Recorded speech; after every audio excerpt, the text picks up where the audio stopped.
Hello and welcome to a special edition of the Partial Historians. Woo! Yeah, I am Dr. Rad. And I'm Dr. G. Welcome. Indeed, we are turning 90. Yeah. Oh my goodness. You look so good for 90. I don't feel a day over 89. Oh, you're fabulous. Yes. So we thought we'd take a bit of a break from our fabulous narrative and bring you something a little unusual. I'm intrigued, Dr. Radness. New Year's gift. So, Dr. G, you might be aware that a couple of weeks ago I took a young stepdaughter of mine to see the Spartacus Ballet. Oh, I'm so jealous. I know, it was pretty cool. And it was something I was aware of, but I didn't think I'd ever actually get to see it because it's not put on like all that often. You know, it's not your Swan Lake in Australia. So I was very excited that I got to see it. And so we thought we might do a special episode focusing on the ballet. Oh, I'm excited. Because everything is beautiful at the ballet. Only people who sing chorus line will get that. But I feel like the combination of your knowledge of Spartacus and my love of ballet... Oh, wait a minute. Well, you actually did ballet, which is more than I can say. Anyway, so let's begin. I thought to start off with, we might chat very quickly about who is Spartacus and why on earth do we care about his ballet. Because people listening might not have heard our previous episodes on Spartacus. I thought he was a slave, not a dancer. Can't you be both? I think you can. Yes, exactly. All right, so Spartacus was someone who comes to our attention because he led a revolt against Rome in 73 BC. So that's in the late Republic. As far as we can piece together, he was a gladiator. He was in a gladiatorial school, or ludus, in Capua when he decided to break free of his chains and challenge Roman authority. Shedding the shackles of slavery Exactly. for freedom. Yeah. We don't know a lot about him before then because, of course, why would the Romans care about him before then? As far as we can tell, he may have been someone who deserted from the Roman army fighting as an auxiliary of some kind. It's a big maybe, though, I think. It is a big maybe. He was possibly also from Thrace, but we're not sure if when they say he was a Thracian, he was actually from Thrace or he just fought in the Thracian style as a gladiator. Yes, and we also get that sort of like little hint from Plutarch in the Life of Crassus, where it's like he was more Hellenic than Thracian. Exactly. You're like, ooh, a Greek, what you What say. the hell does that mean? Exactly, yeah. So there's a lot of question marks, but nonetheless, he leads this revolt. He breaks out along with several other gladiators, perhaps about 7 to 3. And they fight their way to freedom. They take up refuge at Mount Vesuvius, and they end up attracting more and more followers as they have success after success against the Roman military forces. It's pretty amazing. They managed to defeat the Romans for a couple of years. Yeah, this goes on for quite some time. They keep sending legates out, and men of higher rank, they start sending praetors. That doesn't work either. Nope. They start sending consuls. Woofed. It's only when you get to Crassus, the richest man in Rome at the time, or so we are led to believe, that they are finally brought down. Yes, although I believe Pompey steals Crassus's thunder as well at some point. He tries. Boy, does he try. I still give Crassus a lot of the credit, or I don't know, credit? Is that the right word? Credit for bringing down a freedom fighter? Boo. Yeah, boo. Anyway, so in 71 BC, the slave revolt is brought to a close, and that is the last really large-scale slave revolt that the Romans face, which is crazy because obviously the society endures for quite a number of this is considered the worst of the servile wars, isn't it, in this period? I think because it's on the mainland, whereas the previous ones had taken place on Sicily, so there was a buffer zone, namely the sea. There's nothing more offensive, I suppose, than having slaves in your own backyard. There's definitely, and there's also definitely a sense that, or at least a mention in our source material, that they may have considered marching on Rome itself. So it is a bit scary and close to home, I think. Yeah. And we do have this sense in which that they're moving around a lot. They seem to be a highly mobile force, much quicker than, say, the Roman army. Yes. Even though they're well trained and seem to have some pretty rigorous procedures in place for getting places. Yeah, I think in a sense that's why some people believe this story that Spartacus may have been an auxiliary in the Roman army, because they think that he might have used, the tactics that he learnt to help fight the Romans for so long and be so successful for so long. But obviously that's just guesswork, Yeah. It's commonsensical, but Yeah, but we just don't know for sure. No, I mean, he was also trained to fight as a gladiator. Maybe that has something to do with it. I feel like my real big question is how do you take a narrative like this and turn it into a ballet? This is an excellent question. Okay, so let's do this. So the reason why I'm kind of excited to do this as a special episode is dedicated listeners may be aware that I did my doctoral thesis on Spartacus, the Kubrick film from 1960, which is based on a 1951 novel by Howard Fast. So it's all very American focused in general. But Spartacus, the ballet, and yes, I shall continue to say like that, is based on a work that actually emerged from Stalinist Russia. And it's around the same time that Howard Fast was writing his novel. So I find it really interesting. It's going to allow us to look at a very different perspective. Oh, I'm actually really excited. Yeah. Stalinist Russia. Wow. Okay. Yeah.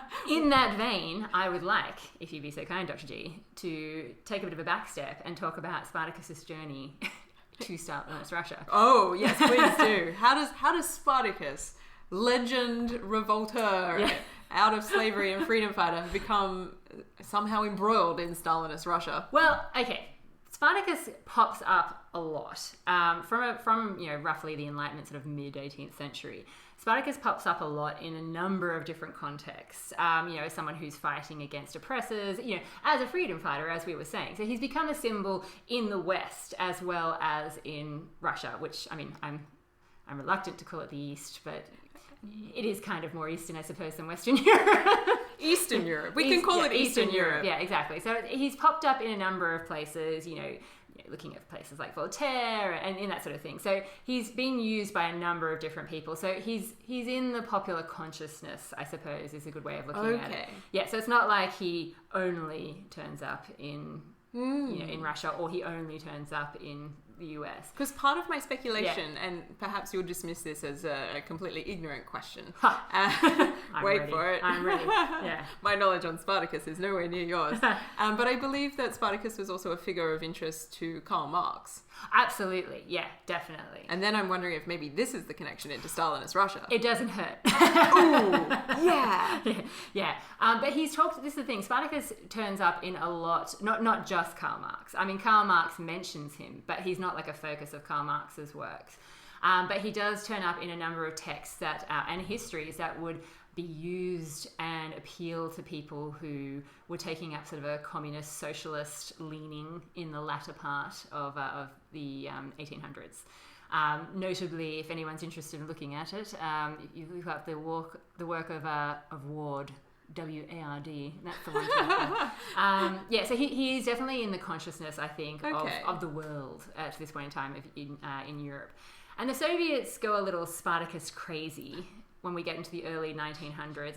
And that really continues all throughout the early 20th century. I mean, even to this day, really. There are towns named after him. There are lots of football teams named after him, although it's obviously not Spartacus, it's Spartak.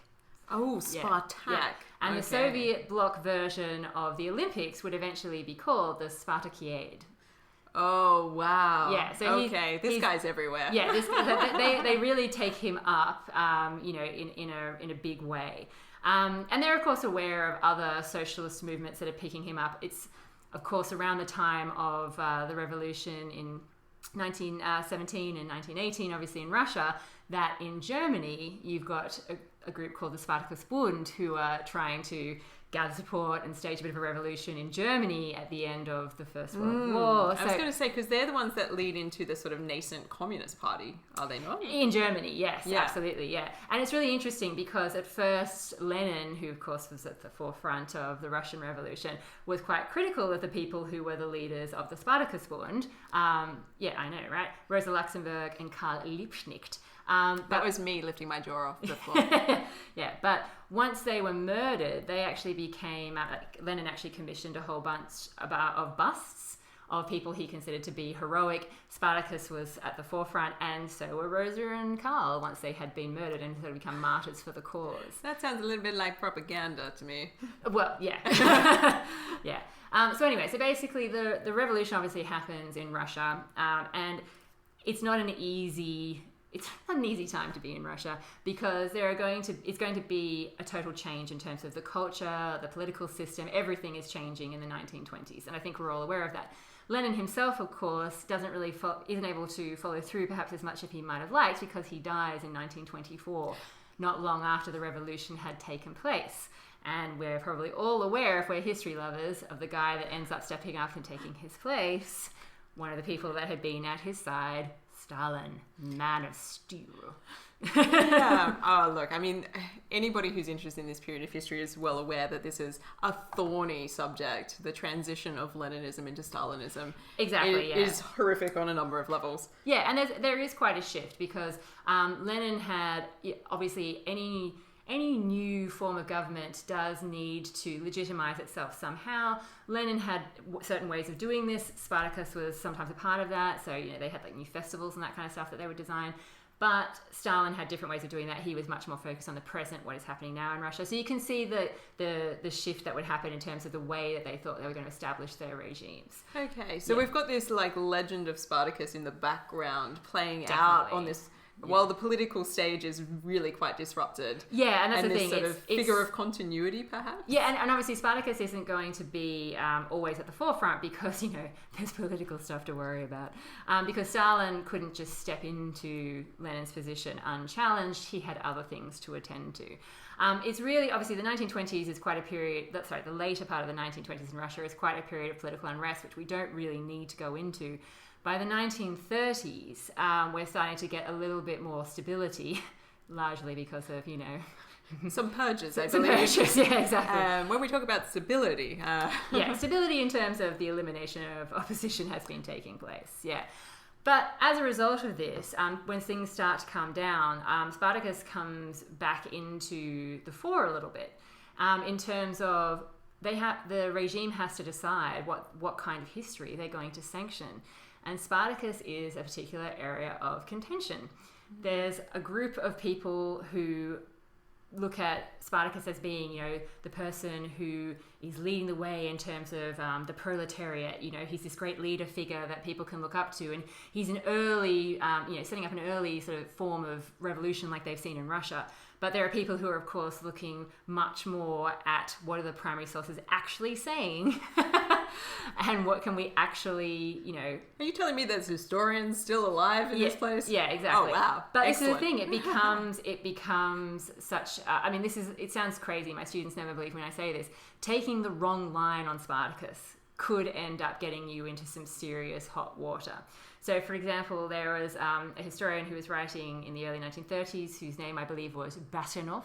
Please forgive my pronunciation if that's incorrect.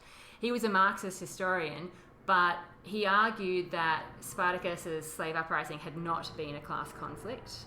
And as a result of this and other sorts of claims that he made, he ended up falling victim during the purges. I think that's a very interesting position to take, just as a Marxist, to then argue that something is not a class conflict. Because what we tend to see with Marxists is that they prioritize everything in terms of the class conflict. Well, this is the thing. Clearly, he was looking at it. He would say things like it's not about like a particular ideology that the slaves were pursuing. It was more a sort of romantic longing, for freedom. I don't necessarily agree with all his claims, but I certainly don't think that he should have, I don't think anybody should die for having a particular interpretation of Spartacus. Yeah, exactly.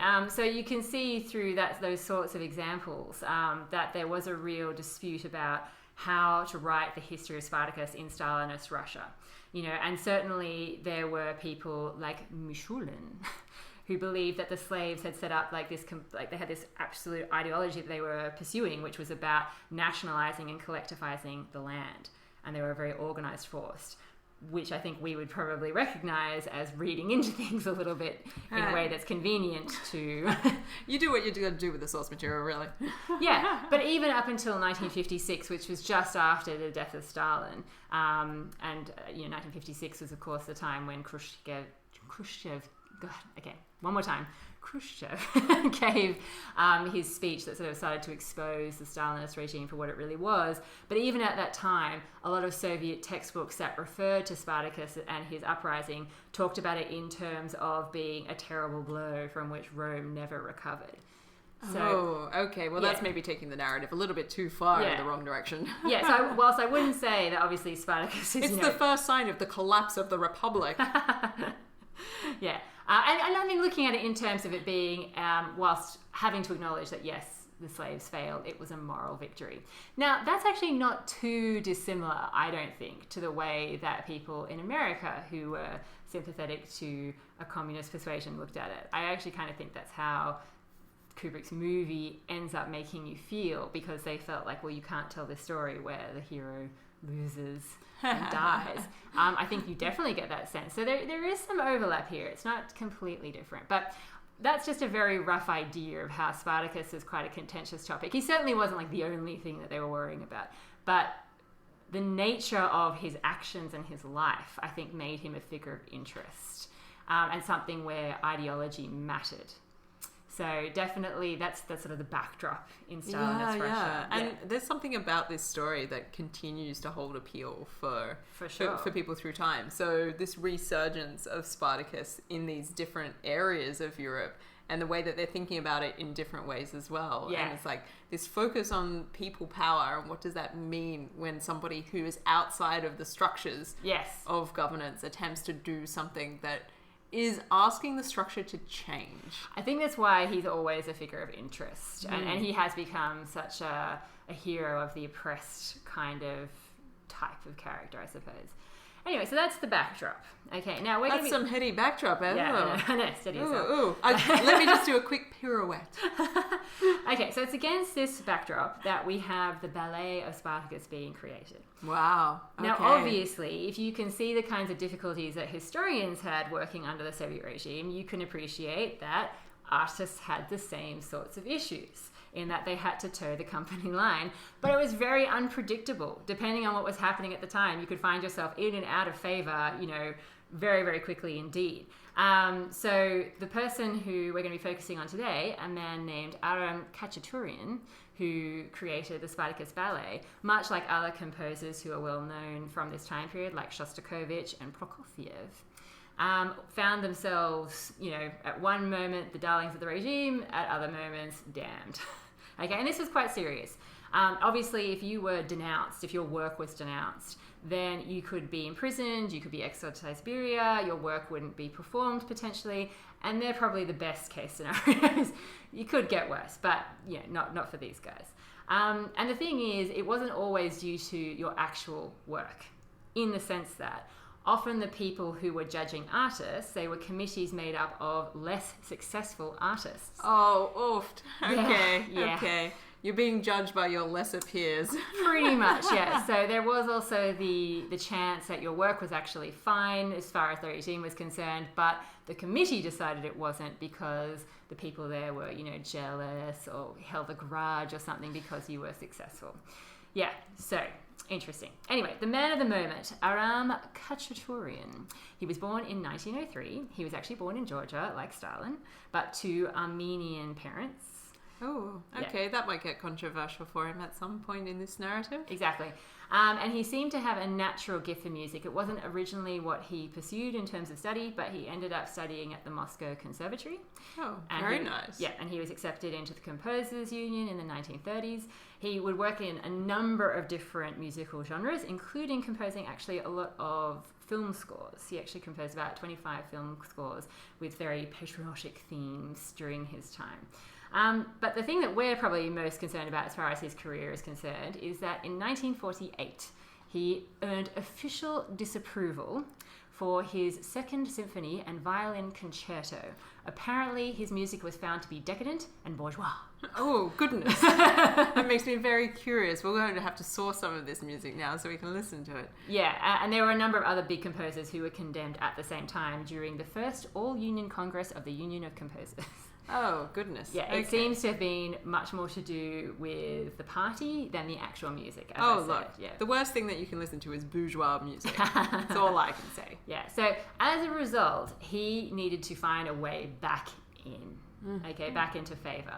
And part of that climb, where he apologised and tried to rehabilitate himself so that he was acceptable again, was Spartacus, which would end up actually winning the Stalin Prize once he had finished it. Oh, wow. High praise. Look, that's a turnaround. Yeah, exactly. And that's the power of Spartacus, my friends. Whenever you find yourself in a tight spot that you feel like you just can't come back from, do something with Spartacus. Yeah.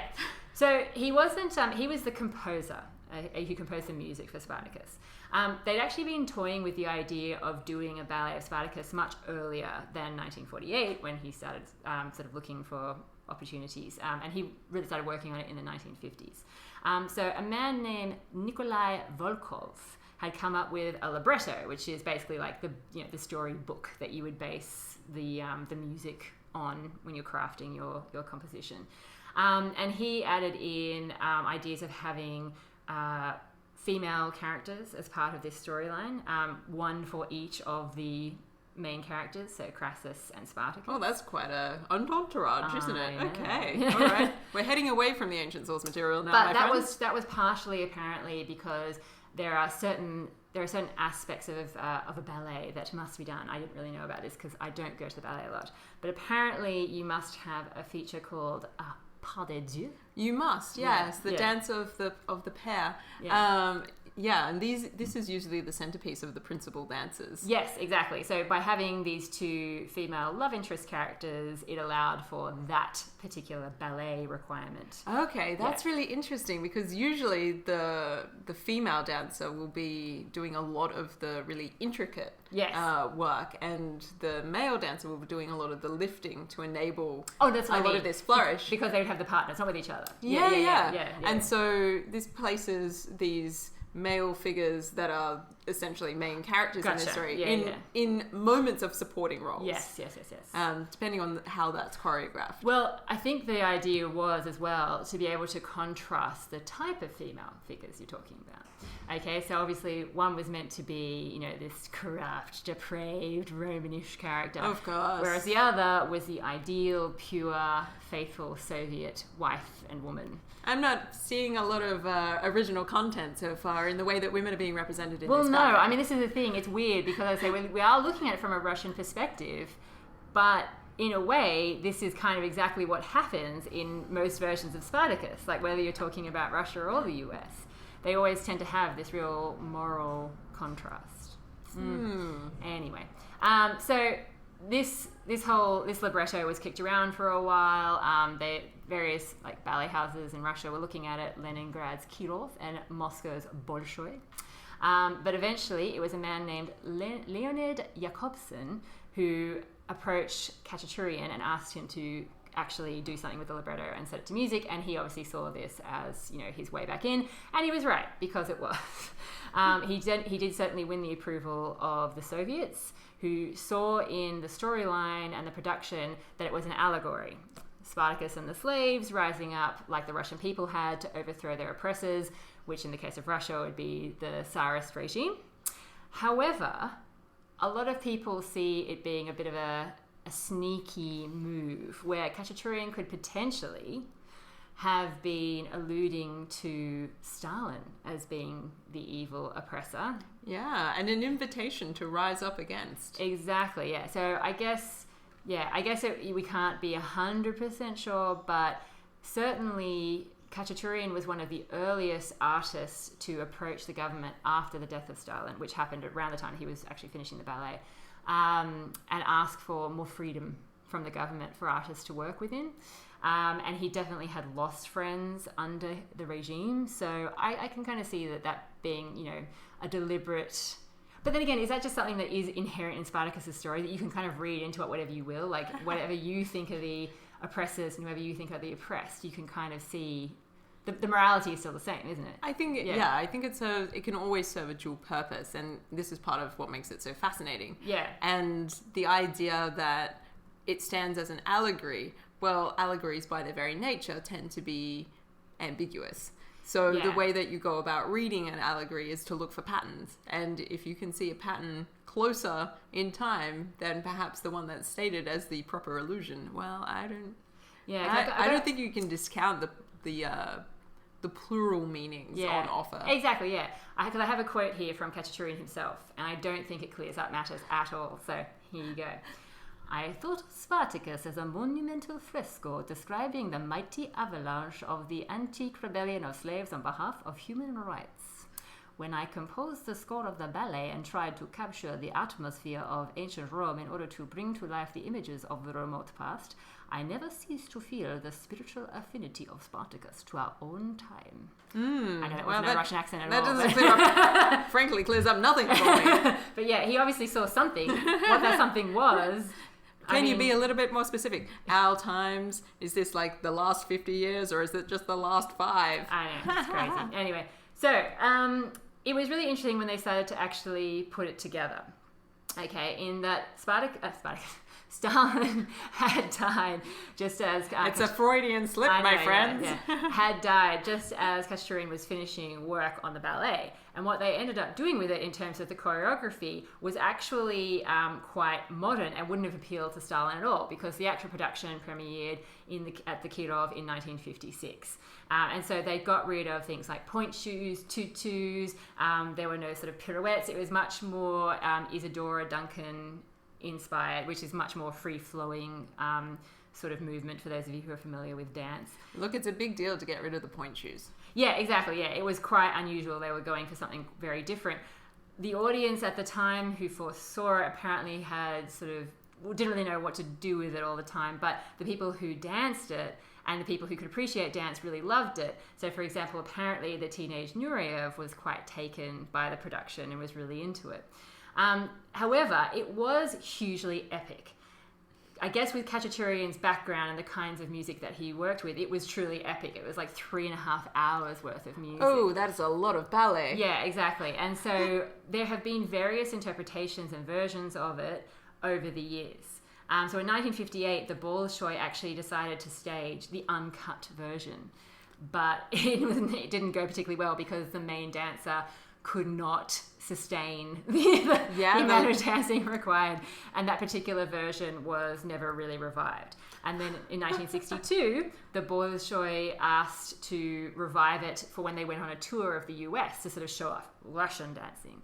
But again, it wasn't particularly well received. The way that they'd chosen to stage it, the fact that they didn't have, they had to use American extras who didn't really know what they were doing, meant that it didn't really go down particularly well. And of course, 1962, the Cold War. Yeah, you're deep in a period of time where they're like, but couldn't we just watch the film? Well, precisely, and only 2 years previously, obviously, the film had come out and was a massive success. So with all of that colouring, it ended up being cut from the US tour. Oh, wow. Yeah, so it seems to have had a bit of a, what's the word? A rocky ride. Yeah, a rocky ride. Yeah, a bit of a false start in some ways. But in 1968, there were new productions that were put on in both Moscow and Budapest. The one that was put on in Budapest was created by one of their premier dancers, a man called Laszlo Seregi. And was actually, that particular version was adapted by the Australian Ballet in 1978. Oh, wow. Yeah, so this isn't the first production. The one that's out right now, or has just finished, wasn't the first time the Australian Ballet have actually... Okay, because I feel like they were billing it as like a premiere. Well, I mean, obviously 1978. It's been a while. There's no way I could have possibly seen I mean, when you talk about a premiere, we're talking about the first time. Yeah, but the main version that's become the sort of standardized version that really made this particular ballet a sort of staple of the Russian dance scene was the Bolshoi version saved by Yuri Grigorovich. Okay, and it basically made this particular ballet a sort of neoclassical masterpiece. It went for a very straightforward plotline, Crassus versus Spartacus, and had plenty of, sort of opportunities for glamorous dancing, and they had the female characters in it. So, and that's become the really sort of Bolshoi staple, if you like. Okay, yeah. And that's based on the same original music, but just adapted. It's always based on the same music, but yeah, as I say, because the original music is so long, you'll always probably see... There's a lot to pick from. Exactly, if you're going to do a shorter...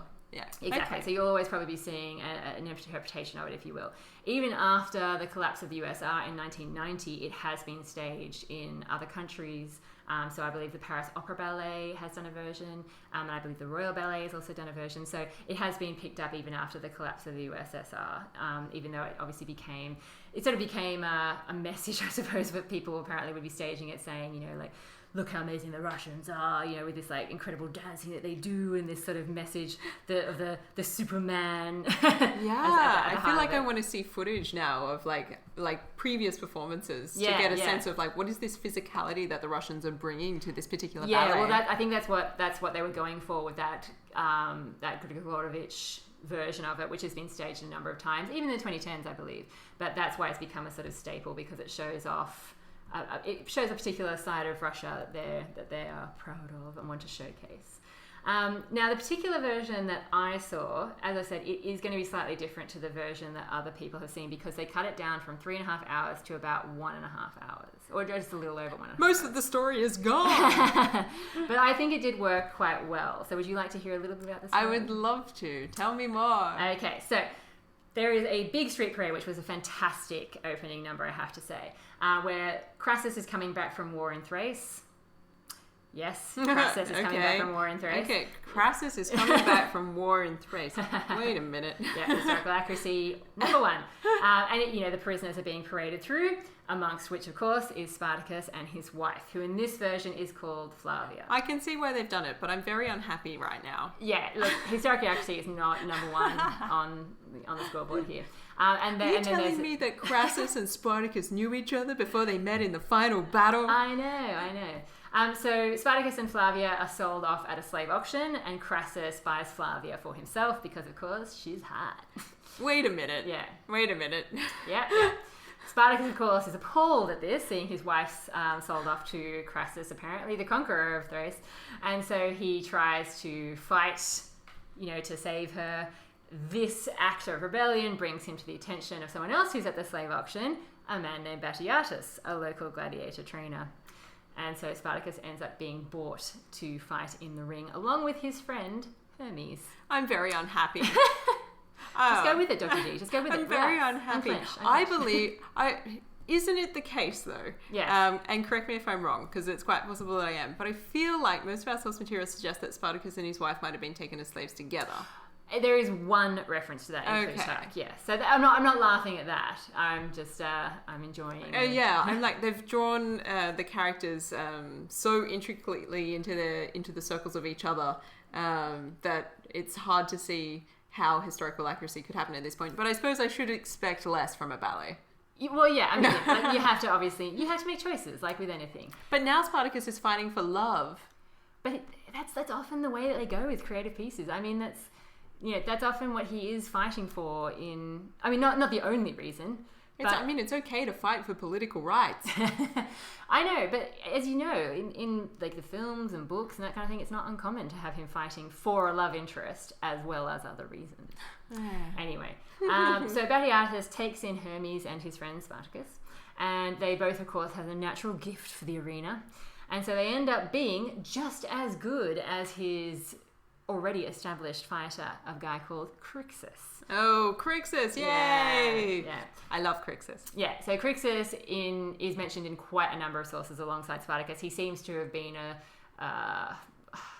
in our language, I suppose, like a kind of lieutenant or a second in command or even co-leader in a sense. It's a bit unclear, but I always think he definitely was slightly underneath Spartacus in the ranking system. In the source material, so throwing Crixus' name in there makes total sense. Anywho, so Spartacus, of course, is dreaming of being reunited with his wife Flavia, but in the meantime, his life is a living hell in which he must fight for the entertainment of Romans. In fact, there are some games that are put on to honour Crassus, and Spartacus is forced to fight his friend Hermes. Insult upon insult. Yeah. So, Spartacus and Hermes have this very long, drawn-out fight dance scene, a la West Side Story. Ooh, a fight. Dance fighting. The Exactly. best kind of fighting. It is. And Spartacus is forced to kill his friend Hermes. And, of course, he is repelled by the deed that he is being forced to commit. Again, he feels very unhappy about that. Okay, and that kind of brings us to the end of Act 1, more or less. Okay. Because at the end of this act, he's so horrified by what he has done that he incites his fellow slaves to break free from their chains and fight for freedom. Woo! Yeah. So Act 2, we meet Flavia, who is living as a slave in Crassus's villa. And of course, Crassus is, as all Romans are in these sorts of interpretations, very decadent, corrupt, lecherous. Yeah, exactly. All the bad things. Now, the slaves, of course, have come to rescue Flavia. So they come to Crassus's villa, they confront Crassus, they rescue Flavia. Spartacus did have the opportunity to kill Crassus, but he decides he's not going to. He decides he's going to be merciful. Oh, what a mistake. Yeah, he's just that nice a guy, and he and his followers flee the villa. And that's the end of Act 2. Wow. In the version that I saw. He's gonna regret that decision. And also, like, just rocking up to Crassus's villa. Yeah, hello. Hello. Believe you have my wife here. Okay, so Act 3, the big one, of course. So Spartacus and Flavia are able to revel in being reunited and in their newfound freedom. Is this where the pas de deux comes from? Yes, exactly. I believe it is. But Spartacus knows that it won't be forever. He knows that the Romans will track them down. Oh. And so, of course, we get to the final battle when Crassus has summoned all his legions and comes to seek revenge upon the slave army. And of course, it's a very drawn-out affair. It was pretty spectacular to see in ballet form. Like, they did a spectacular job. And they fight to the very end, but alas, the slaves lose. Damn. Yeah. Again. Yeah. And every time. What they decided to do in this version was that Spartacus and his followers would be the ones that survived the battle would be sentenced to death by crucifixion along the Appian Way. Oh. Yeah. Which is true in the sense that there were 6,000 slave survivors that were crucified along the Appian Way. Spartacus being one of them is dubious. Our sources don't indicate that. But this provides the opportunity for Flavia, his wife, to come and do some crying. We'll do some beautiful dancing in front of the men being crucified. So she sort of dances along, and the message of her final dance is meant to be that his legacy will live on, that his memory will live on, that she will make sure because she was not captured. Okay. Yeah. Okay. All right. So it turns out that, she has a much expanded role in this ballet, and perhaps can be credited with the legacy of Spartacus. Yeah, which is like eerily similar to the Kubrick film, which is why I'm kind of interested in it. And as I say, that is just an interpretation. Even the names do change in other versions of things. Okay, so depending on which version of the ballet you've seen, you might have slightly different characters. And I should perhaps have mentioned, but she's not necessarily a major part of the version that I saw, that Crassus does have a female sidekick as well, who is dressed very differently, and she does do more sort of sensual, sexy dancing. So they did go down that path. Yeah. Okay. Anyway, so I think this is a really interesting interpretation. Why? Let me tell you, Dr. Please do. Yeah. I want to know it all. So the people at the Australian Ballet who are working on this particular version, mostly a man named Gervais, I believe his name is, who was the main driver of this particular production. He thought that this was an important story to tell now. Okay. And that is because he thought Spartacus was the kind of leader that we should be looking for to support right now. Someone who, to quote him, is not an egotistical megalomaniac who's just in it for himself. Wait a minute. Yeah. Yeah. If we pause that sentence. Yeah, and they clearly make reference in some of the news articles that have come out about this particular production, about this being a time to make it because of things like the Trump era. So this isn't just about ancient Rome, it's about totalitarian regimes through history and into the present day. So they clearly see this ballet as having a resonance with people now. And it wasn't something that I think that they were necessarily, like Gervais was interested in this story, I think more because of the music, but he became more and more interested in the political dimension, also says he, as he became more aware of the history of Spartacus and the slave revolts. Okay, I'm interested then in the fact that it's staged in Australia. Yeah. And it's coming out of the Australian Ballet, because I think there are perhaps elements of the Australian political context which you could read into this as well. Yeah, definitely. Because they definitely see Khachaturian as seeing Spartacus as a sort of oppressed artist, representing obviously the oppressed people of Russia, and they definitely saw Crassus as meant to be representing Stalin. They're definitely going for that interpretation, that it's not about the Tsarist regime and the overthrow of the Tsarist regime. They definitely see it as being more of a veiled reference to what was happening in Russia when Khachaturian created the ballet. Okay. Yeah, and you can definitely see that, I think, in the... I was quite interested in their interpretation of Spartacus himself and what they went for, in showing him off. So they chose as their male lead a man called Kevin Jackson. And the reason why they chose him was that they thought he was a muscular dancer, but also someone who had sensitivity. Because Spartacus was this leader, but he's also a sensitive New Age guy. Oh, a snag. Yeah. A pacifist, a hunk, not just a savage killer. A leader, a friend, a lover. When he lashes out, it's because someone he loves is in danger. That's always when he lashes out in their particular, too many Russian names, particular production. So I thought that was quite interesting. Okay. Yeah. And when you look at the, in the program, they provided a little history of who Spartacus was. And definitely the source material that they're looking at was certainly focusing on the positive stuff that came out. They do acknowledge that there is a bit of tension, obviously, in the interpretations of Spartacus, but they're definitely going with the line of, first of all, they reference Varro. Now, there's a tiny little bit of Varro that's preserved about Spartacus, which is fragmentary, and we don't really know what the context was, so I always think it's very risky to base too much on this. But Varro does indicate that Spartacus was condemned for no good reason, that he was somehow innocent of whatever he was accused of. We don't really know what the context was, though. So again, we're reading a lot into that, but they mention that in particular. They also focused on people like Sallust and Plutarch, who talk about Spartacus as, okay, yeah, he is this gladiator and blah, blah, blah, but they also talk about him as heroic, Hellenic rather than Thracian, those sorts of good qualities.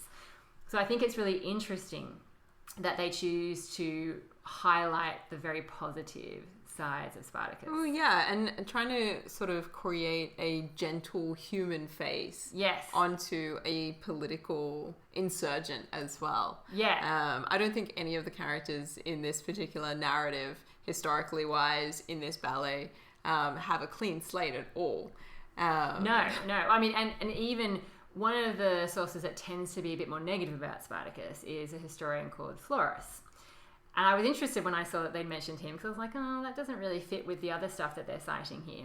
But what they talk about, how what they use him for is that, yes, Florus says that Spartacus and his followers commit terrible deeds, but they also he also follows Roman customs, and that's something they respect him for. So, for example, it's in Florus that we get reference to Spartacus holding funeral games, so using Roman prisoners to fight to the death.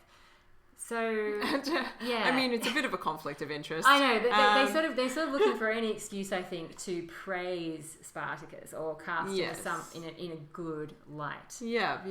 I suppose the thing that I find more dangerous in this moment is the idea that they're combining the sensitive New Age character and being like, because he's so nice, it justifies his violence when he is violent. And I find that sort of reading maybe a little bit uncomfortable in our current time period. I'm certainly not uncomfortable for the historical Spartacus. Sure, yeah. But the idea that you can be both a sensitive guy, but then violence is okay and acceptable in certain moments. Well, this is the thing. I mean, I get that obviously Spartacus, the historical Spartacus, was forced into a violent role. He was forced to be a gladiator. I get that. And I get that if you want to fight for your freedom, you have to take up weapons in this particular time. And I don't think that makes him a bad person or anything like that. But he definitely did commit deeds like sacrificing captured prisoners. I mean, if we believe certain accounts, he also slaughtered... He slaughtered prisoners as well as, like pack animals, and basically anything that was going to slow their journey down at a certain point in the slave war. I believe that Spartacus was obviously a person who lived in a certain time, and I don't believe in praising all his acts of violence. Some of them, from my standards, went beyond what was necessary. But at the same time, I mean, he's living in a brutal world. So the idea that he was like this sensitive New Age guy does seem a little bit maybe of a contradiction. Yeah, I mean, he probably was a brutal character by necessity. And there's nothing wrong with that because it was the circumstances in which he lived. But representing him as someone who's like soft and cuddly, He's a sensitive chap. Yeah, but this is what Spartacus always is. This is why I always find him so interesting. He is a bit of a blank slate for people to project things onto. And clearly, I think the message was the thing that they were going for. So they deliberately designed the sets. So Kaplan worked with Gervais, the main choreographer, to create a set that was going to support the message of this particular ballet, which was all about authoritarian regimes. So they took as their inspiration various totalitarian forms of architecture. So they looked at the Nazis, they looked at North Korea, as well as obviously the Soviets themselves. They looked at a range of different things. They were particularly fixated on aspects like the Berlin Wall. And there was this really interesting scene, I must admit, when the slaves rise up. They had this gigantic finger that was definitely modelled on the Constantine hand, yeah. And what they do is when they rise up, they're able to clamber all over this and then topple it. So you actually see them pull it down on the stage. Okay. So the finger is pointing directly at the audience. And that was obviously meant to evoke anti-Soviet protesters pulling down the statues of Lenin and Stalin, as well as the destruction of the Berlin Wall, as well as more modern events like the toppling of statues of Saddam Hussein.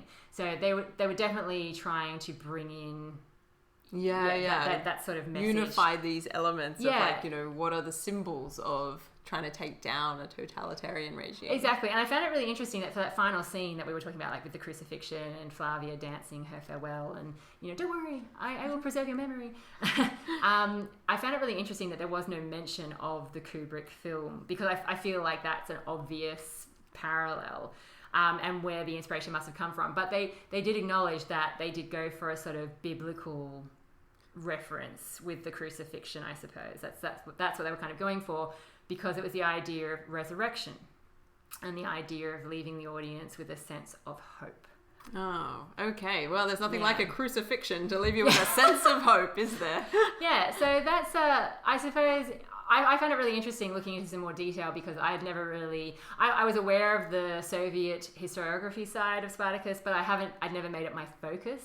So it was kind of interesting to look back and see how there are so many similarities and yet some really big differences between the interpretations of Spartacus over the years.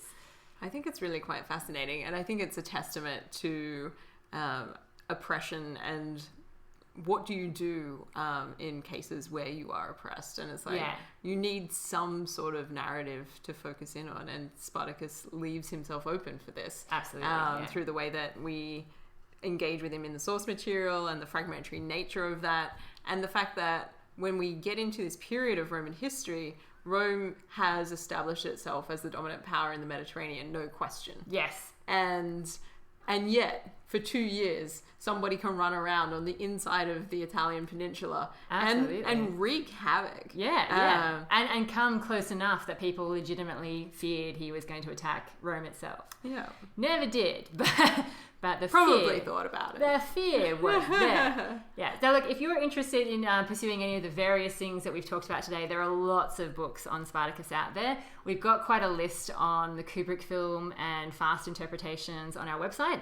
But you might also consider checking out various articles by people like Duncan Cooper, Henry McAdams, and I believe there is a forthcoming volume which I'm really excited about by John Bochner, which looks amazing. It looks at huge amounts of different interpretations of Spartacus. It covers a lot of ground. Ooh, this sounds like a good present. Exactly. Keep your eyes peeled for that. I've been lucky enough to see a little bit of the work in progress, and it really, really looks amazing and covers a lot of ground. So, well, thank you so much, Dr. Radness. Thank you all for of your me. Expertise. I've really enjoyed learning so much more about this topic. It was an amazing production. Honestly, visually, it was stunning, and it was really interesting to see Rome in a ballet, because I'd never really thought about it before, but when you're putting together costumes for Rome in this sense, as they were talking about in the program, because I also drew a lot of information from what they put out themselves, they were talking about how they obviously had to get like these sort of military outfits, but with material that wasn't going to hurt anyone, because the dancers are obviously rubbing up against each other and